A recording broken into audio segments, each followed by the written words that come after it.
दोस्तों, आज की कहानी बहुत ही इमोशनल कहानी है और समाज का सत्य भी है। यहाँ लोग ऊपर से जो दिखते हैं वह अंदर से नहीं होते।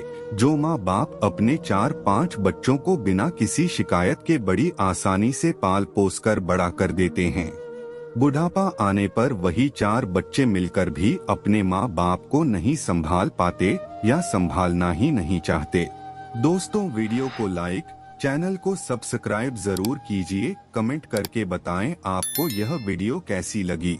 पति की मृत्यु के बाद सविता दिन भर खेतों में काम करती और अपने बच्चों का पालन पोषण करती थी। कई साल ऐसे ही बीत गए। सविता के दोनों बेटे मोहन और सोहन अपनी पत्नी के साथ शहर में ही रहते थे और बेटी की भी शादी हो चुकी थी। सविता अब अकेले ही गांव में रहती थी। समय के साथ बेचारी बूढ़ी और बहुत कमजोर हो चुकी थी। एक दिन सविता बहुत बीमार पड़ गई। बड़े बेटे मोहन ने अपनी मां को शहर के एक अस्पताल में भर्ती करा दिया। तभी सोहन और आरती भी अस्पताल में पहुंच गए। मां अस्पताल में एक बेड पर पड़ी अपनी अंतिम सांसें गिन रही थी और बाहर उसके दोनों बेटे और एक बेटी काफी चिंता में इधर से उधर टहल रहे थे। तीनों बहन भाइयों को अपनी मां की चिंता तो थी, परंतु उससे भी ज्यादा चिंता इस बात की थी कि अब मां को अपने साथ कौन रखेगा। जब तक मां की तबीयत ठीक थी तो वह गांव में अकेली ही रहती थी, परंतु अब ऐसा करना उचित नहीं होगा। ऐसा करने से समाज में हम तीनों बेटे बेटियों की बहुत बदनामी होगी। गांव वाले यही कहेंगे, इतनी कठिनाइयों से पालने के बावजूद भी अपनी बीमार मां को अकेला रहने के लिए छोड़ दिया। पिछले 2 घंटों से बिना कुछ बोले वह तीनों अपने अपने विचारों में खोए हुए थे। फिर आरती चुप्पी तोड़ते हुए अपने बड़े भाई मोहन की तरफ देखकर बोली, भैया, आप बड़े हैं, इसलिए मां को इस समय आप ही अपने पास रखें और उनकी अच्छे से देखभाल करें।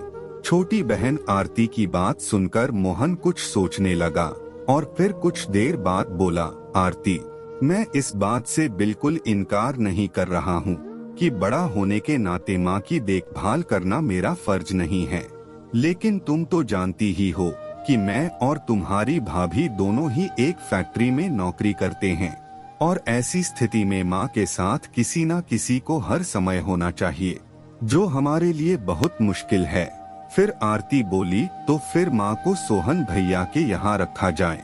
यह सुनकर बड़े भाई मोहन ने भी छोटे भाई सोहन के यहाँ माँ को रखने की सहमति जताई। यह सुनकर सोहन बोला, आप यह कैसी बातें कर रहे हो? आप तो जानते ही हैं कि माँ कभी भी मेरे घर 3 दिन से ज्यादा नहीं रही है। माँ का मन मेरे घर में नहीं लगता है, फिर कैसे वह इतने दिन मेरे घर रह पाएगी?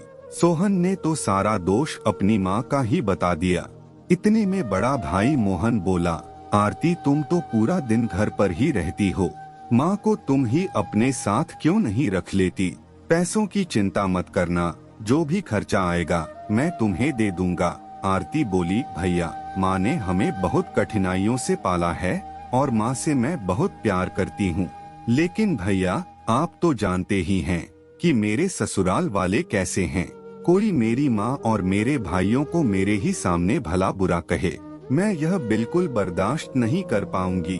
इससे पहले कि इस बात का कोई नतीजा निकल पाता, अंदर से एक डॉक्टर वहां आया और कहने लगा, क्या आप ही वार्ड नंबर 5 में भर्ती मरीज सरिता के रिश्तेदार हैं?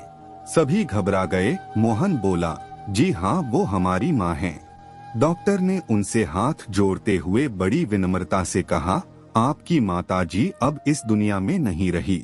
डॉक्टर की इस खबर ने सबके चेहरे पर झूठी मूठी दुख की परत तो चढ़ा दी थी, परंतु सभी के दिल में एक खुशी की लहर भी दौड़ रही थी कि अब उन्हें माँ को नहीं संभालना पड़ेगा और न ही माँ की वजह से उन्हें और परेशान होना पड़ेगा।